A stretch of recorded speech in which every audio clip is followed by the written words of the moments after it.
A mission impossible. That's how I sometimes feel about my professional life. I'm doing this user research and usability and conversion optimization, growth hacking, growth marketing, digital growth, whatever you want to call, since 2001. And yes, we've worked for some great companies, some of them the biggest in the world. And yes, we have achieved some great results, and I will share some cases with you later on. But despite all this work and despite all the work done by the great speakers you heard today and you will hear tomorrow and that you've heard the previous years here in Stockholm, I think that most websites still suck. And that we're preaching for the blind. But I wouldn't be here if I didn't believe that maybe today, with my talk with a very uplifting title, Why You Fail at Digital Marketing, maybe I will be able to open some of your eyes. Now, I like Twitter and I like to read your feedback on this session, and I think Webbdagarna should be trending topic, so tweet along, use AG Consult, that's me on Twitter, and then I have a little quiz for you. I'm going to show you two variations of 2 pages, and for every page I'm going to ask you, what variation do you think led to more sales, more revenue? Those who've seen me before, and the speakers, you are not allowed to answer. The first one is the homepage of Carglass. You have Carglass here, and it's like full of text. It's really like a heavy page. And one of the things we found out when we're doing our user research was that the absolute top task, with 68% of all visitors, was to make an appointment to fix the chip in their window. And this is a second version of the page, and what we have here is everything now is focused on make an appointment, the top task. So the question is easy, and I think the answer is also easy. What do you think? Which version led to more people making an appointment? Who's voting for the one on the left? One brave person over there. Who's voting for the one on the right? That must be everybody else. So it's 99.5% for this one. The answer in about 1 minute. This is a product detail page on the website of Barco, and they sell screens and projectors. And what we have here is a page with a call to action right on top of the page, even before you can see what the page is really about. And then there's a call to action right at the bottom of the page, where probably most of your visitors already left. In the other version, the call to action is there, and it's programmed in such a way that if you scroll, the call to action is always visible. So wherever you are on the page, you can always get a quote. Once again, the question is easy. What do you think led to more people requesting a quote? Who's voting for the one on the left? 7.5 people. Who's voting for this one? So that's about 95–97%. The answer also in 1 minute. Now, let's get this party started. Although it's not really a party, because I'm going to tell you why you suck at digital marketing. Because the first one, except for that one brave person, you all had it wrong. Why? Was that the winner? I will explain that in about 30 minutes. But for now, oops, you were wrong. Now, anyway, why do you fail at digital marketing? And the first thing is, you don't know the basic principles. Because with that second question, 97% had it wrong. This was the winner. And it was a huge difference. There were 83% more people requesting a quote with a version on the left. And is this something that you should have known? Oh, yes. Because already in 2004, Jacob Nielsen did a study where he proved that the right-hand bar is not the most popular area on a web page. And we saw something similar when we were doing user tests around those days. We published an article about the death of the right-hand bar. And I'm okay that you've not read it, because it was in Dutch only.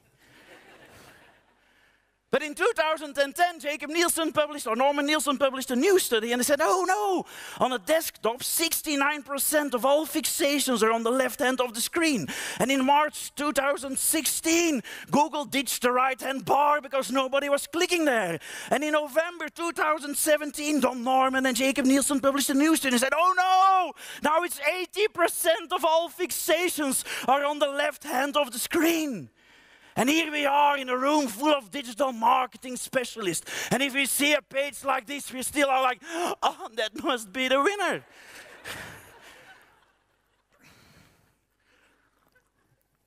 But this is a problem. Because you had it wrong. And that's because we make decisions on what we think and what we believe.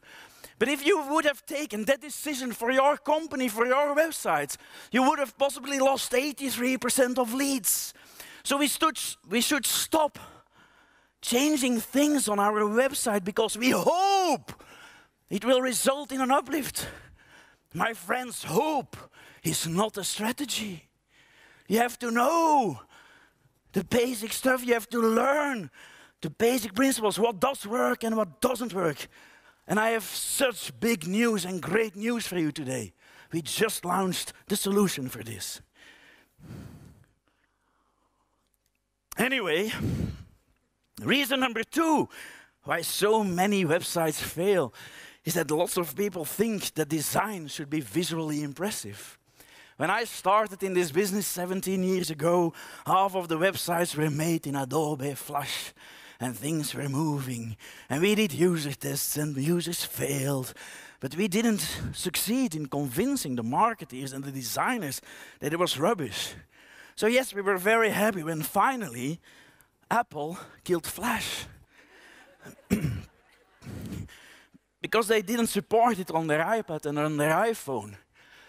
Then there were those designers, and they were like, yeah, we now have HTML5. And we can make video backgrounds. This is the biggest bank in Belgium. Why is there a couple driving around on a Vespa? Why do they get off the Vespa? Why do they take a selfie stick? Why do they walk so slowly? To take a selfie. How does this help this bank to sell more, to have more loyal customers? Why are you doing this? And when I ask that questions to designers and marketers, they say, Karl, Airbnb does it too. And I'm like, yeah, they had a video background when they started, and then they hired probably an optimization team, and this is Airbnb, it's not moving. And even Netflix, and Netflix is in the business of selling you things that move on a TV screen. They have a static background. Because they know that especially in a cold country like Sweden, just burning your money gives you a bigger return on investment than spending it to a video background. Because video backgrounds are the new sliders. And they suck. It's a distraction. And we know that sliders are evil for 15 years. And still in Belgium, 1 out of 3 websites has sliders. And yes, I've been on some Swedish websites, and you still have sliders too. So I'm not going to tell the story again about the sliders we had on the Suzuki website, and where we ditched the sliders and had 4 static images, and it increased conversion rate, because everybody knows the story, and everybody knows that sliders are evil. And the reason why those video backgrounds and those sliders don't work is because they're shouting for attention. They're crying for attention, and that doesn't work in real life. But it doesn't work online either. And this is a quote from one of my heroes in the business, Jerry McGovern. And he used the words offline versus online marketing. I don't agree with the words. But what he means is advertising is about getting your attention. Your billboard next to the road, your radio to V commercial, but also your Facebook ad, your AdWord ad has to grab my attention. But once I'm on your website, once I'm in your physical store, You don't have to shout for attention anymore, but you have to pay attention to the customer needs. Now, the third reason why so many people fail, and this is a typical human thing, is that we believe what we like to believe. And this is another discussion going on for 20 years, I think. It's about the page fold. Is the page fold a myth, yes or no? And a lot of designers say, yes, it's a myth. This is a case we had a few months ago, it's a year ago. It's a landing page for a smart thermostat, something like a Nest thermostat. And this page started with a widescreen video that auto-played, and the video explained how smart the smart thermostat was. And what you see here is a click heat map. Can you guess what was the most clicked button on the page? The pause button to stop the bloody video from playing, indeed. Bam! And if we look at the scroll heat map, people did not only pause the video, but they also left the page. Bye! So when we changed the page, then we ditched the video, when we replaced it with a good unique value proposition, as you can see, the rest of the page is the same. This was the impact on the scrolling behavior. And now we got people where we wanted them to go, because here you can choose between the two flavors of the product. And that's the impact of a change on top of your page, in the beginning of your page. So for everybody who still believes that the page fold does not exist, I have this message.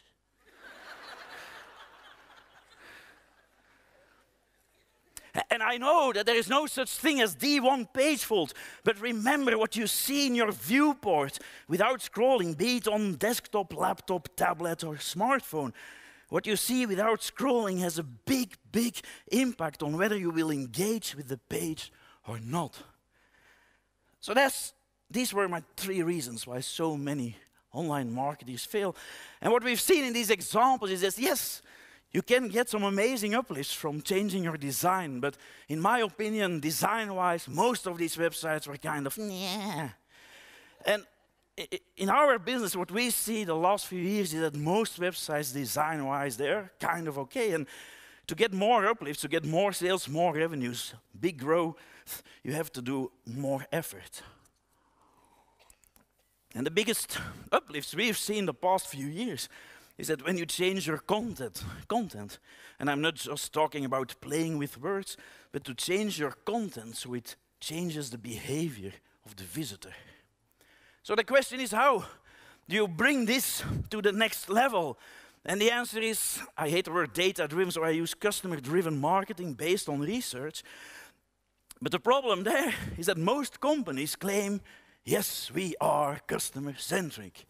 This is a study done in 2015, 80% of all companies, yes, we are customer-centric. In the same study, they also surveyed the clients, and only 8% of the clients say, yes, that company is customer-centric. So there's a big problem, there's a big gap between what a company thinks that customer centricity is and what clients think customer centricity is. And the question is, how do you close that gap? How do you overcome the disconnect between you and your customer? And we've heard it before, it's an in-depth knowledge of your customer, and Talia has been talking about this morning, that when you ask a marketer, what do you know about your customers, most of the time you get what I call social demographic bullshit. The average household income, how many kids, the car, where they live, nah. And maybe that's good for the advertising, for the cry for attention, that you reach the right audience, but how do these numbers, how does that knowledge help you to convince that visitor of your website to become a customer? And how does it help to convince that customer to become a loyal customer? And yes, this is like a repetition of what we've heard this morning, but this is the most important question as a company. Why do people buy from you and not from your competitor? What are their explicit and implicit motivations? What are their emotions? And Talia has been talking about emotions, so I will not talk about emotions, but about the needs more. And the first thing is, always start with your customer. And you've probably seen this before, Jeff Bezos saying, yes, we always start with the customer needs, and then we work backwards. And Steve Jobs said something similar. We start with the customer experience, and then we work backwards towards technology. But what does this mean? How can you use this in your real life? Well, this is a case of TUI, Belgium. You have TUI here, big travel group. And as so many travel websites, this is the homepage, and they have a field, where do you want to go? And when do you want to go there? And this seems logical because we have a database with destinations, where, and we have airplanes flying out and in on specific dates, so that's the date field. Woohoo, easy. No, that's technology. When we surveyed the visitors of these websites and we asked, hey, for the trip you're looking for, what do you already know? These were the answers, and it seems that 43% had no destination in mind. So there goes your where field. And 51% had no fixed date in mind. So there goes your when field. Ka-choom. And there was a bigger group, about 78%, and they had a time frame in mind, like, yes, Christmas holidays, Easter holidays, summer holidays. Oh, I still have little kids, they don't go to school, so I can go in May or June. And even a larger group, of course, they know what kind of vacation. The beach, culture, city trip, walking. I don't know. We did this study in the month of October, and we listened to the call center, and we went to some travel agencies in Belgium. And there were two top tasks, or two top questions in October. And the first one was, I want to go skiing during the Christmas holidays, and then maybe it's typical for Belgium. During Christmas holidays, I want to go somewhere where it's still hot.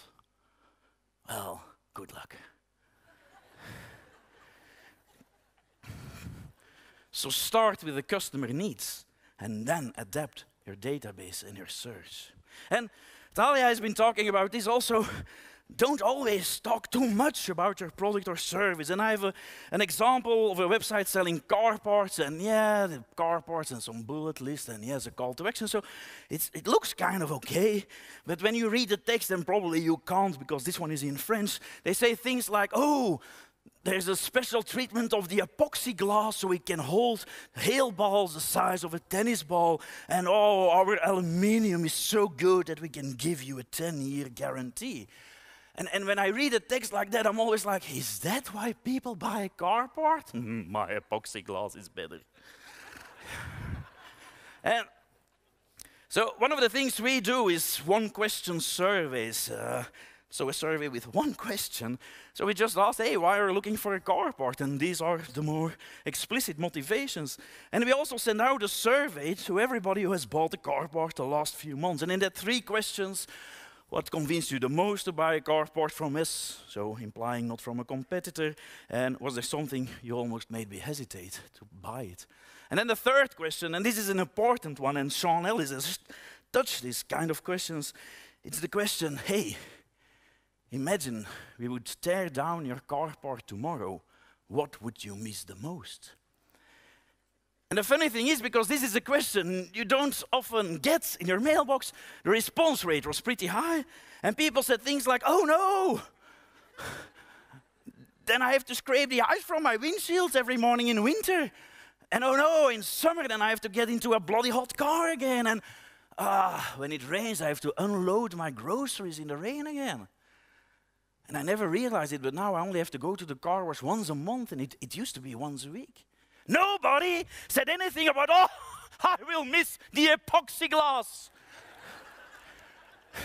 Nobody said, I will miss the fact that I was entitled to 9 years and 9 months extra rust-free guarantee. And based on that customer input, we adapted the page, and yes, this is a new design, but it's not about the design, it's about the psychological build-up of the page. Because that first bullet list is not about the product. And I Google translated it for you, so there might be some typos. But it reads, are you tired of scraping the ice from your windshield in morning in winter? Are you tired of getting into a bloody hot car in summer? Are you tired of unloading your groceries in the rain? And you know what that bullet list does with the visitor? They start nodding. Like, yeah, I'm tired. Yeah, of course. That's what I'm looking for, a car part. This website understands me. I have found a new friend. Okay, maybe the friend part is not true, but the nothing is true. And there is a psychology principle that's called the yes mood. It changes the composition of your brain and it brings you in a yes mood. And then we talk a little bit about the product and then bam! There were 77% more people requesting an offer. So try to zoom in on the problems and the situation of your visitors first. And I was so happy that a few months ago, I was on another conference and Joanna Wiebe, who's one of my favorite copywriters, was also on stage, and she had a case where she used a similar technique. And this is for a product called Sweatblock, for people who really have a problem there. And the title was kind of okay, control your sweat and wear what you want, but then the website went into an ego modus. Look, we've been featured on NBC and this and this and this, and 1,800 5-star reviews, look at me. And she changed it and said, my armpits are always wet. And then there's a bullet list with situations. You don't wear light blue or light gray, do you? You don't go to the fitness as often as you want to, do you? And if somebody wants to give you a high five, you try to divert it into a low five. You even have paper napkins with you. And the problem, or the situation, is not a problem, but what happens with the visitor who has that problem is looking at this website and it's like, yeah, that's me. And then, bam, there's a solution, and bam, you have more sales. And this is something that's so important to remember.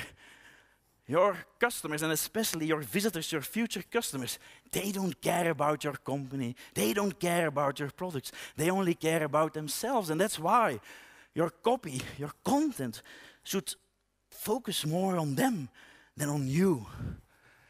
Compare it with real life. If you meet somebody and he's always talking about him or herself, you think it's a prick. People with the look at me syndrome, we hate them. So make sure that your website doesn't have the look at me syndrome. And this is an easy tip. The next one, you can adapt it tomorrow on your website, or maybe the day after tomorrow. There's another day of conference. But maybe you should adapt the copywriting on your call to action. And the first time we noticed this was when we were working on a client in Germany, and one of the top tasks of top goals of the webpage was to search a dealer, which is in German Fachbetrieb suchen. Now, can I make a German joke? How does German sound in your ears? Does it sound like Fachbetrieb suchen? Or Fachbetrieb suchen? Now, anyway, I did this once in a conference in Berlin.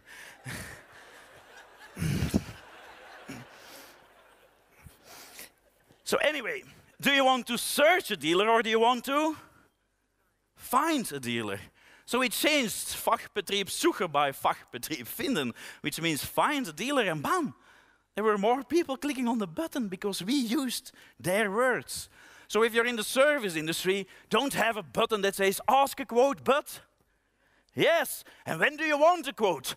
Next year or yes. And do you want to receive a quote or yes, my quote and your quote. And yes, this is the theory, but we tested it. And it was a rather big company, and yes, the button was get a quote. And then somebody in that big corporation called me and said, Karl, you can't do that. Because sometimes we have to call the customer before we can send the quote, so they don't get it immediately. So can you change it in contact sales? And I was like, yeah, we can, but that was the result. And then he called me again and said, yes, that was maybe not a good idea, but you said something about personalizing the button. So can you change it in contact us?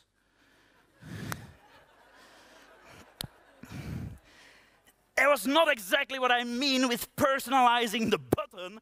And indeed, this is the result with the audience. So we changed it in get your quote now, and then sales went up, and because we made it about the customer again and not about you. And this is easy, but so many e-commerce websites, they have buttons like book now, buy now, give me your money now. Well, nobody has that, but that's the same meaning. You have to change those things. Make it get this now. I want this. Yes, reserve me a seat. That sounds so much better. Yes, Carl, but there's no many websites that do it. Booking.com.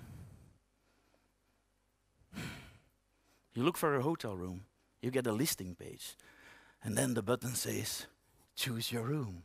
La la la la, choose your room.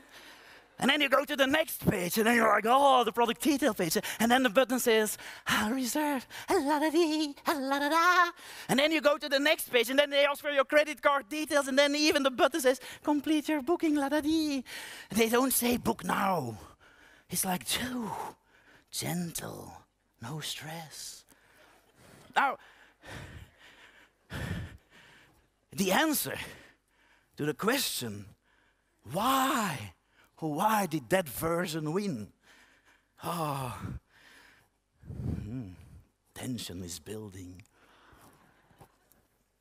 So, this is where we started. This is when Karl Gilis became a client, and I was really like, fuck, this is a good website. What do we have to do? And indeed, 68% of people were there to make an appointment. So, how can we make this website better? And one of the things most optimizers do is they focus on what people are doing. No. You should focus on what people are not doing. So we launched a one-question survey for all people who left the website without making an appointment. And we asked, hey, why are you not making an appointment today?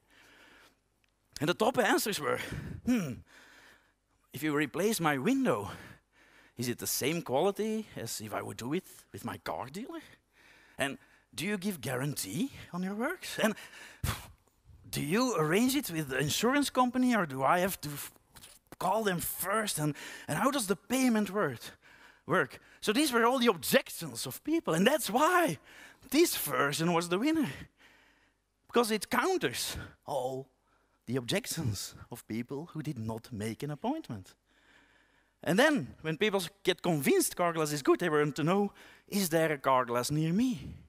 And one of the biggest problems with you, because you voted wrong, but with most people, is when they decide on the design of their website, they forget about these things. You should take away the fears and the barriers, and you should realize that a website is not only something to look at, but is mainly something to use. It is not a piece of art.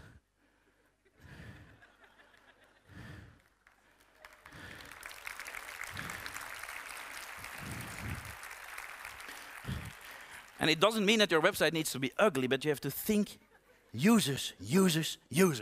Now, tip number 5, and after this one more, and then you can have drinks and stuff like that.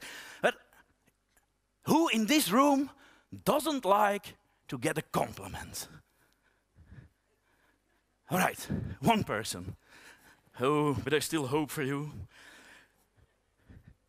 Who on his website, her website, give compliments to his users, his visitors? Nobody, almost nobody, one maybe. But we don't do it. Do it. Do it as you do it in real life. This was a shopping cart for a website selling sunglasses and watches. This was a shopping cart. Lots of people put something in the shopping cart, but they didn't buy. After 10 seconds of inactivity on this page, we had our one-question survey. Hey, what's holding you from completing your purchase today? And in this case, people said, yeah, I don't understand the special instructions for seller. Well, I don't either. What's this? I have no idea. But there were also people saying, hey, can I pay with American Express? Like, okay, that's missing. Is there any shipping cost? Okay, that's missing. When is the delivery expected? Okay, that's missing. So based on all the input from the survey, we adapted the page. We did an A/B test. And the results were amazing. Well, at least for me, because it didn't do shit. And I thought, oh no, I have lost my magic. I didn't think that. Well, to be honest, I did think it. But anyway, we went back to the answers of the survey, because most of the time when you do user research, the truth is out there. And when we looked back at the answers, we noticed that we had not really ignored, but we hadn't done anything with some of the answers. And when we read them for a second time, we saw there was a common theme, and people said things like, oh, You have this sunglass in light gray and dark gray. What would be the best for me? And with my round head, should I go for square glasses or round glasses? And that wristband, is it too small or too big for my wrist? So all the questions that to do with insecurity. And once again, people, refer to real life. What happens in a fashion store? If you try something, the shopping assistant, male or female, will probably say, if it's ugly, they say, whoa, it's not good, I hope. But most of the time, when it's okay, they say, oh, you look great. And you're like, yeah, I know. And you buy it. That's what we need. Like, yeah. So, see what we did. Look, there's a shopping, boring, my cart. And we changed it with, oh, you've made an excellent choice. And bam, sales went up. And if you're now a designer and you think, did I just see that Comic Sans caused an uplift with 6%, you should notice one thing very important. If you are a designer and you don't care about words, you are not a designer, but a decorator. And I wish you a very happy future in the era of speech interfaces. Sorry. Now, is this thing something new, the compliments? No. Who uses Booking.com? Yeah. It's always there. Jackpot. Go. Yeah. Woo. And just the name of their loyalty program. Genius. Do you know what you have to do? Book 5 rooms. And then they say, Karl, you are a genius. And I'm like, yeah, I know. And every day I'm on the website, it's like genius, genius. I'm like, oh, they really know me. But it's giving compliments. It's like, ah. And that's the problem with so many websites. We forget about these things because we're egocentric. Can I ask you something? If you would go to a website of a petrol station brand like OKQ8, Circle K, Shell, Esso, ST1, what would be your goal? What do you like to find out if you would go to a website? What do you want to know? Where are they? Locations and opening hours, so the practical stuff, and prices. Yeah, woo! This is a website of BP in the UK.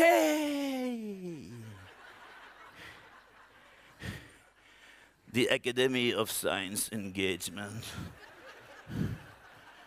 In a slider. And there, at the right-hand side, of which we now know, it is the graveyard of the internet, is the link to the dealer locator. And in my head, when I see a website like this, there's always a little explosion.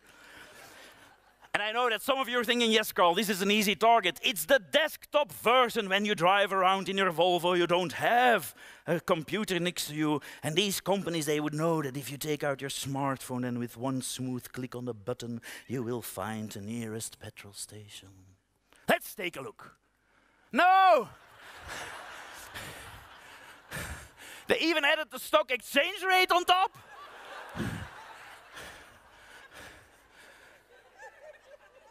But the dealer locator is gone. Is it?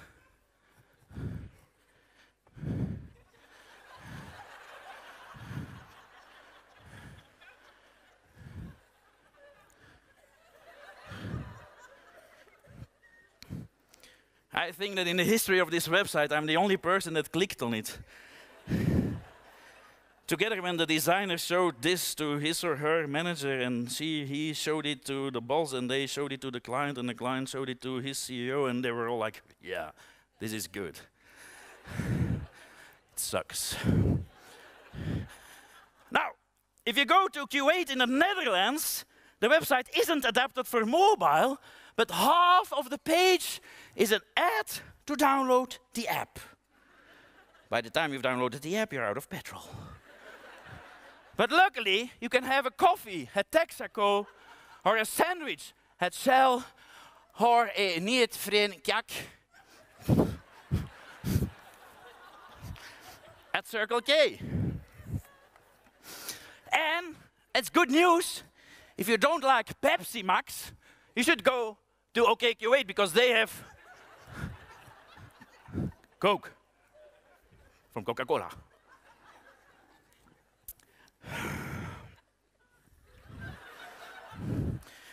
So, 2 weeks ago, I was in Denmark. They also have OKQ8. And after people have eaten on the website, there was this guy thinking about his healthy engine. Have you ever been to a petrol station and then you look like this? Oh, I'm thinking about a healthy engine. When I see this, I think this.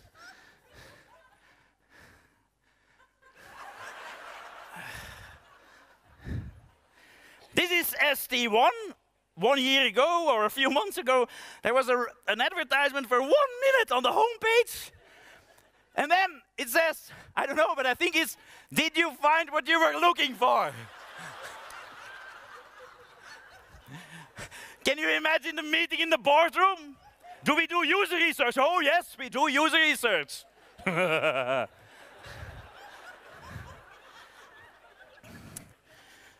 Okay. The good news is you don't have Esso here, so last week I was in Oslo and Stavanger, so I went to Esso. They still have Esso in Norway. You can understand most of Norwegian, I've learned. So this is Esso in Norway. They have a cookie message. I can live with that, so I close the cookie message. And then we have a logo and a photo of the logo. It's a different logo! There goes your branding, motherfucker! And then it says something like, how can we help to find petrol? Huh? But anyway, I have to scroll, and then there is a button and a link. I click on the button, and then I come to a page with a photo of a petrol station. Because yes, never ever in my life I have seen a petrol station. And now I know, yes, that's what I'm looking for, to put the thing in my car. And it says, we have the biggest land covering network. And I have to scroll again. And then they have a search box, a link, and I can download the app. So I'm in my hotel room in Oslo, and I start typing, oh, from Oslo. And it says, do you want to find a petrol station?